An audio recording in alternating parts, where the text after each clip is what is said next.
This is the linked list implementation of a list. The key feature here to take note of is this inner node class.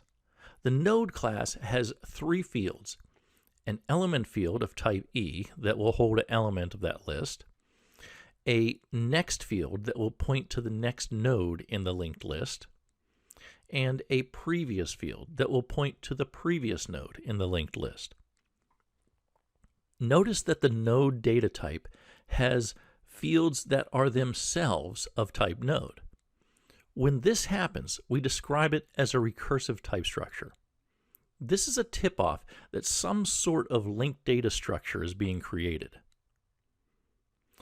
After the node class, we have the fields of our linked data structure, and there are only two here: header and size.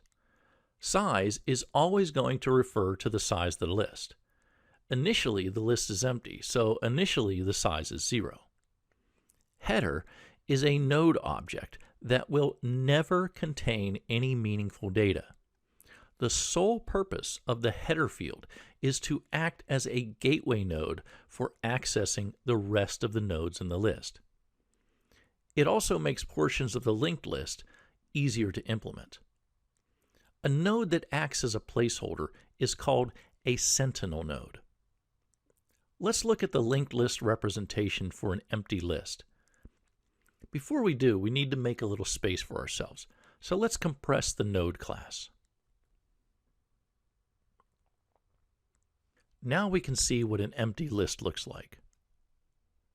The size is 0, and the header node contains null.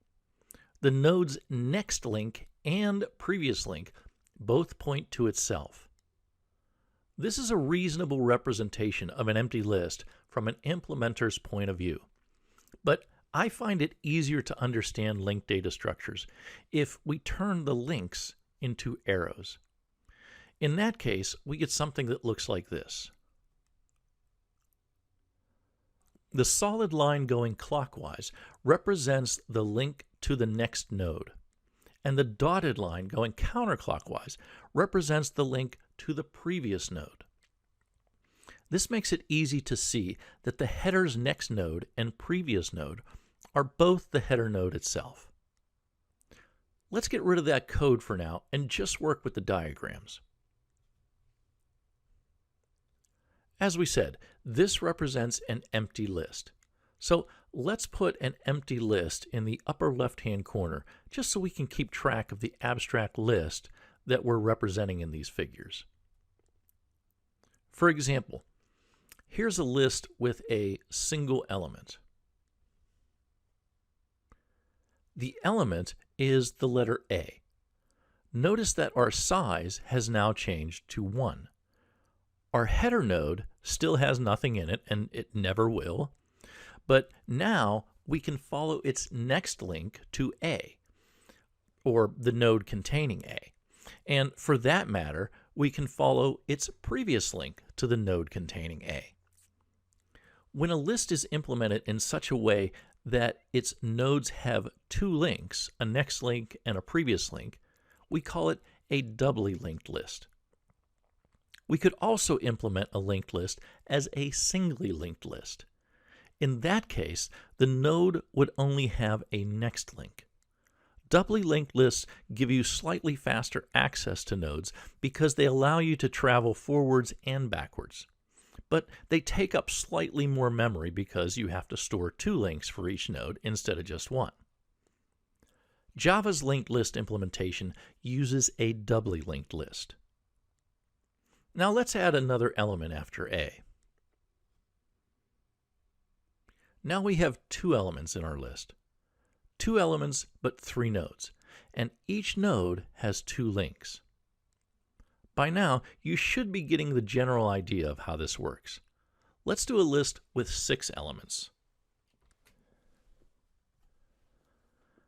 Because of that sentinel node, our list representation will always have 1 more node than there are elements in the list.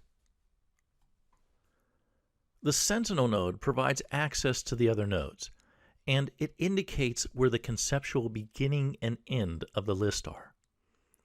Note that when I say it provides access to the other nodes, I mean that in a very strict sense. All of these nodes are objects that reside in memory. But as programmers, the only way we can access an object in memory is through a variable. The only variable that we have in this implementation is the instance variable header. For example, if we wanted to print out the contents of this list, we would first create a temporary node. Let's call it temp. And we would set temp equal to header. Since header doesn't have anything to print out, we would want to get to the header's next node. And we would do that by, well, why don't you tell me how we do that? If we had a node variable named temp that was pointing to the sentinel node, how would we get it to point to the first node in the list, the one containing A? Please pause the video and see if you can tell me the exact Java statement that would make this possible.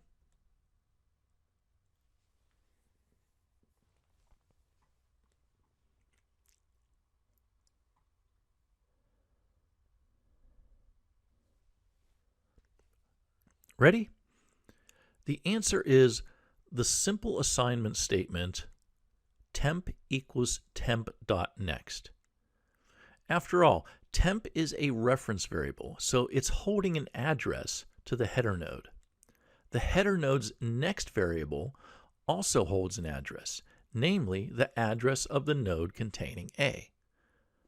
So this statement would effectively update the reference of temp to its next node. Once we had access to the next node, we could print out its contents by saying system.out.println of temp.element. And then we would go to the next node, again, by using the assignment temp equals temp.next. And we would do the same thing over and over again.